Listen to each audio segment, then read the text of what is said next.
Bismillah, assalamualaikum warahmatullahi wabarakatuh.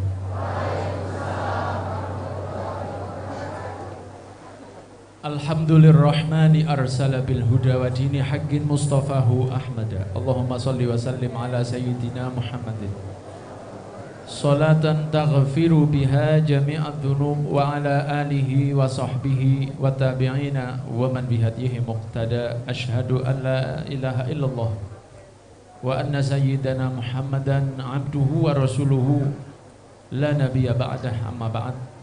Para asatid yang saya cintai, yang semoga kelak di surga kita akan bersama-sama dengan beliau semua. Hadirin hadirat calon jamaah haji yang saya cintai, puji syukur pada malam hari ini kita dipertemukan dalam keadaan yang sangat istimewa. Ditulis di belakang kita, menggali spirit dan inspirasi dari kelahiran Rasulullah SAW dan Hari Pahlawan dan launching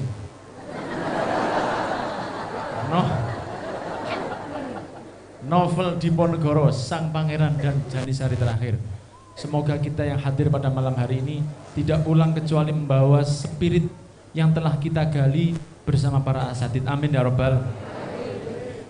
Sementara saya pakai dulu samurainya.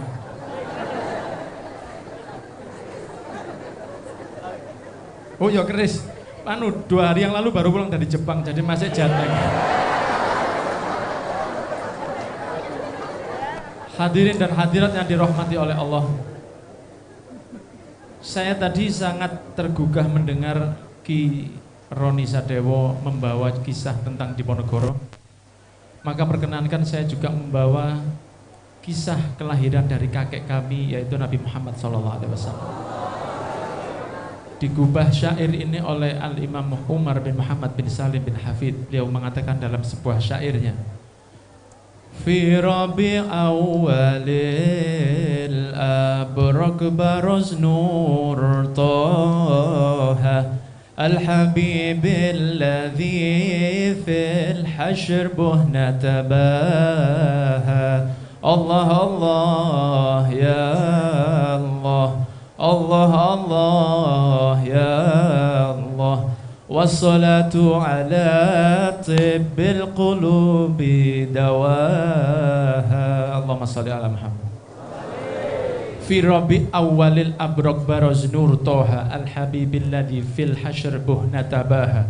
Di rabi awal ini telah kembang nur toha, cahaya dari Nabi Muhammad SAW, kekasih, al-habib, kekasih, alladhi, yang fil hashr, kelak di yaumil qiyamah, karena orang Yaman kadang-kadang menghilangkan nahunya dalam daruratus syair, yang mengatakan bihi dijadikan al-habib alladhi fil hashr natabaha, kekasih yang nanti yaumil qiyamah kita akan berbangga dan akan sukses insyaallah barakah dari Nabi Muhammad yang membawa tangan kita semua insyaallah masuk ke dalam surganya Allah Subhanahu wa ta'ala.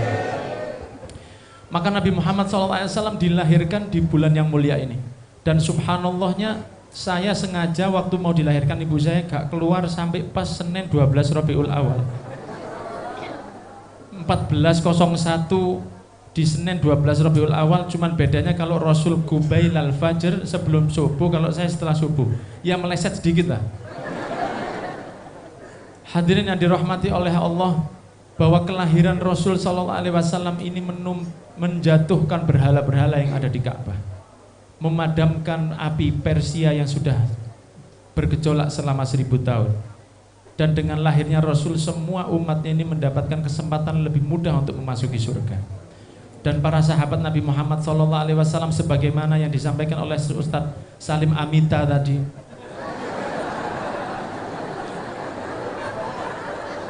karena Nabi Muhammad tidak hanya mengajarkan umatnya untuk iktikaf saja, tapi Nabi Muhammad SAW juga mengajarkan mereka berdagang. Nabi Muhammad SAW juga mengajarkan mereka untuk ithar, yaitu mendahulukan kepentingan orang lain daripada kepentingan dirinya sendiri. Maka seorang Bilal yang mencintai Nabi Muhammad SAW itu pernah dihajar oleh Umayyah. ditaruh di atas padang pasir, di atas perutnya diberi batu, tubuhnya dicambuk, dan dia hanya mengejek ke Umayyah ketika dia diancam, kalau engkau tidak kembali menyembah berhala, maka engkau akan mati di tangan saya. Apa kata Bilal? Ahadun ahad. Koyok ngudang arek cilik. Seperti ibu tadi yang ya jare burine gak lungguh-lungguh kan.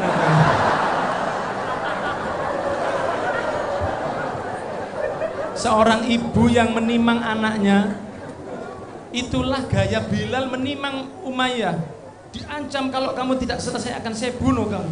Kamu berhenti menyembah Allah, kembali menyembah berhala, atau kamu akan mati di tangan saya. Apa dikatakannya?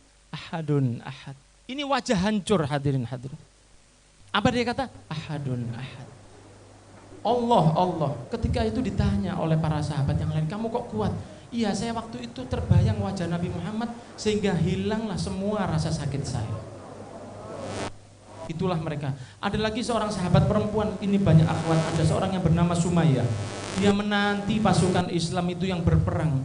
Sebagaimana Pangeran Diponegoro berperang, berjihad membela Islam, para sahabat Rasul juga berperang membela agama Islam supaya kita bisa duduk seperti ini. Duduknya kita di sini ini juga berkat dari peperangan yang dilakukan oleh para sahabat Nabi Muhammad SAW. Maka mereka pun ketika mendengar Sumayyah, di situ dikatakan, wahai Sumayyah, sabarlah, ayahmu sudah meninggal. Apa yang dikatakan? Saya tidak tanya ayah saya, Rasul bagaimana? Dikatakan Rasul ada di belakang. Datang lagi orang yang lain mengatakan, Sumayyah, sabarlah, anakmu sudah meninggal. Saya tidak tanya anak saya, Rasul bagaimana? Datang lagi seorang yang lain mengatakan, wahai Sumayyah, sabarlah, bahwa saudaramu sudah meninggal. Saya tidak tanya saudara saya, Rasul bagaimana, masih hidup atau tidak? Terakhir dari belakang muncullah seorang yang berwajah indah, Nabi Muhammad SAW, yang dari wajahnya itu sinar cahaya yang luar biasa indahnya, yang dari keringatnya ini bau misik yang sangat indah. Tersenyum melihat Sumayyah yang di sana sambil mengatakan, ya Rasulullah, seluruh bencana ini akan hilang dengan melihat wajah. Allahumma sholli ala Muhammad. Begitulah mereka kepada Nabi Muhammad SAW. Kita tidak diminta untuk sabar dicambuk seperti Bilal. Kita tidak diminta untuk sabar seperti Sumayyah. Yang diminta oleh para asatid ini tidak repot, cuman les wes saja. Dimulai dari yang kecil-kecil, jangan buang sembarangan. Allah itu tidak minta yang berat ke kita. Kalau Anda tidak bisa sholat berdiri, ya duduk. Kalau tidak bisa duduk, ya tidur, dan seterusnya. Anda tidak bisa puasa di bulan Ramadan, ya dikodok. Anda berpergian jauh seperti saya tadi, ya sholat jamak langsung kosor, 4 jadi 2, 3 jadi 1,5. Apa yang repot dari agama ini? Tidak ada yang repot. Tidak ada yang repot.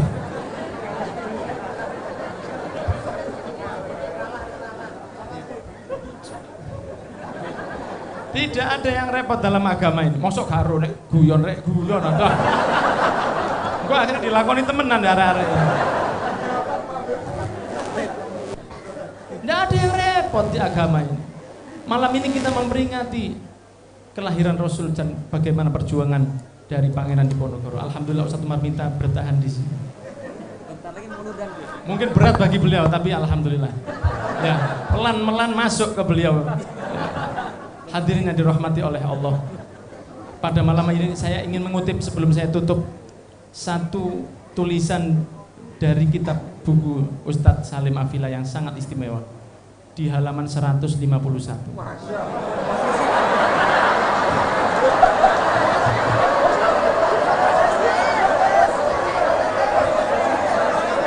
Sabar dulu, sabar. Kalau Ustadz Hidayat kan biasa begitu. Dekat beliau ini nular ilmunya insya Allah. Amin ya Rabbal. Dekat beliau niru senangnya dengan Al-Quran insya Allah. Dekat beliau senang untuk ibadah insya Allah. Amin. Di bagian ke-10, kisah itu di Mekah 14 April 1803.